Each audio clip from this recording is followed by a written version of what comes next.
All right, so one of the things I like to encourage my students to do, and actually encourage myself to do, is a little bit of free improvisation, both on piano and on guitar.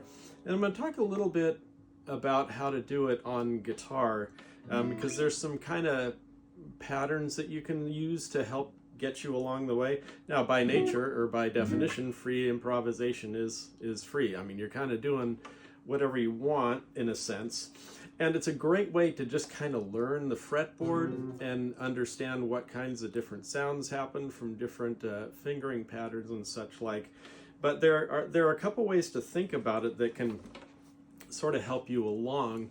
One is recognizing some of the patterns and what levels of dissonance are associated with them. And one of the more interesting ones is when you work sequentially down a fret as you move to the next string, or the opposite, sequentially up. Now, going down generally gets you a slightly more consonant chord. In this case, a major seventh chord, if we're working on the first four strings. The other way gets you about as dissonant as you can get. This is two tritones separated by a half step. So you've got half steps, notes that are right next to each other, super dissonant, tritones, super dissonant. You've got those essentially combined. So for instance here, if I do it on the second fret, we've got E to B flat, that's your tritone, and then we've got E flat, so essentially a half step, not worrying about the octave displacement, away from your E, and then an A. So another tritone, and the A is also a half step, or major seventh, away from the B flat. So super dissonant chord. Whereas here, relatively consonant with this major seventh. Now, as we descend the strings this way, things get slightly less dissonant. So as we move to, for instance, the very your sixth, fifth, fourth, and third strings, we basically get two tritones repeated an octave up. So there's the tritone and then an octave. So, I mean, it's still dissonant, but it's not as dissonant as this, where you've got the tritones separated by a half step. Here, we basically have a tritone and then the bottom note an octave above, and then we've got a perfect fourth above that. So that's not terribly dissonant. So that's a little less abrasive of a chord than that one or that one. And some of the ways you can make free improv work is by just kind of moving between dissonances and consonances and using that as sort of a free structure, I guess, if you will.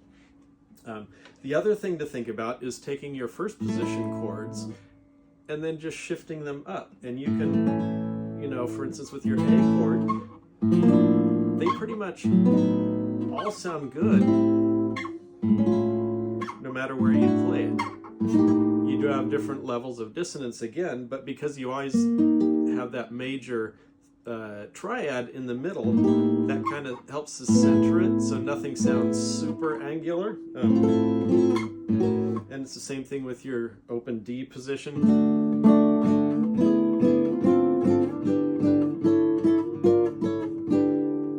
Pete Townsend loves that one.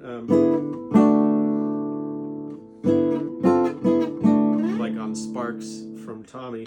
The little miniature triad also, barring the first two strings and then going a fret higher on the next one, that's also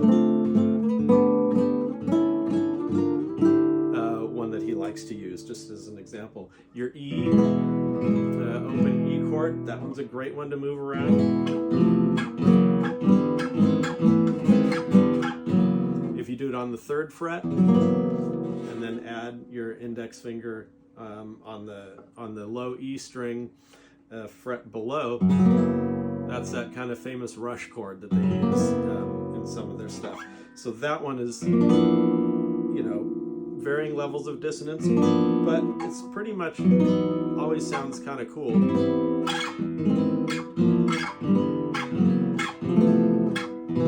And anytime you move just a half step away, you've got that sort of flamenco-ish on either chord, you know. So those are also ways that you can kind of incorporate positions that you already know into some free improv. So, you know, moving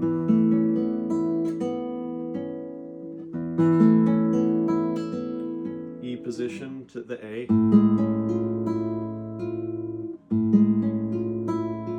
to the D,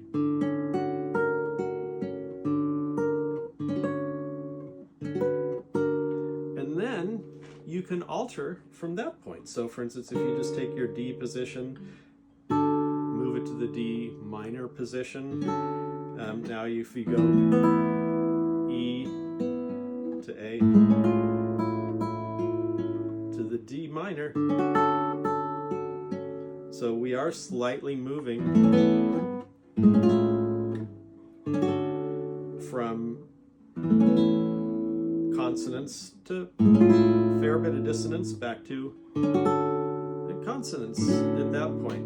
And then of course you can choose how many strings you want to incorporate as far as the remaining open strings and such. So just by kind of playing around with those different shapes, you can get some neat things happening.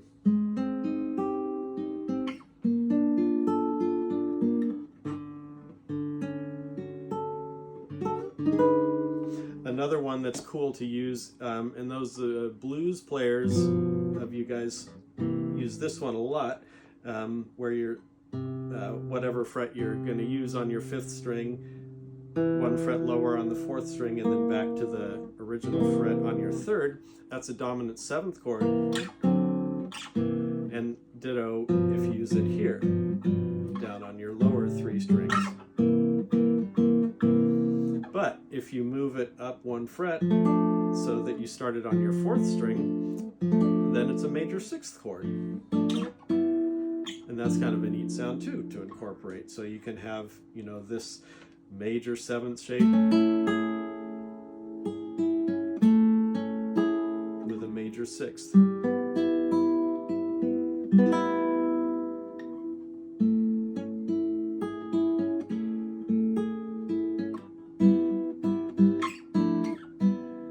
And then likewise, if you do it on the top 3 strings, 3rd, 2nd, 1st, then that's a diminished chord, which also has a dominant function, and that's why if you play it down here and add your D, open D string, that's a D7 chord. So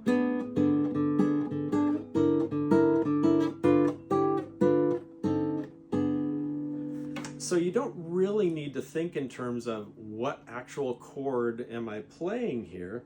You can just sort of think in terms of, you know, how consonant or dissonant is this, or how consonant dissonant do I want to be, you know, going.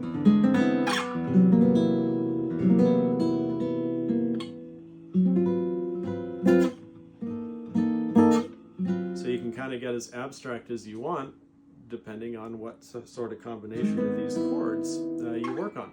And then you sort of learn what it sounds like going from, you know, one position of one chord to another position of another chord.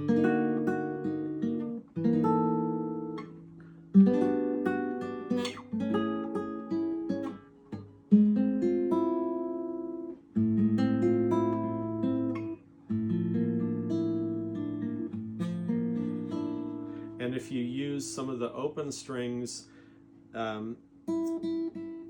as a pedal tone in conjunction, then that kind of helps center all that you're doing, and it can make things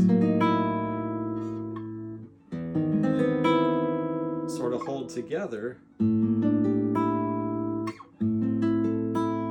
while you're shifting these different shapes around. So I encourage you to experiment with that. It's a great way, like I say, to just sort of get to know the fretboard, and it's also just, it's a very fun and kind of relaxing way to just experiment and literally play your instrument. And that's something we often kind of forget, that it's called playing guitar, playing music for a reason. It should incorporate some fun and some sort of unstructured, well, playtime. So anyway, see what you can do. Take care.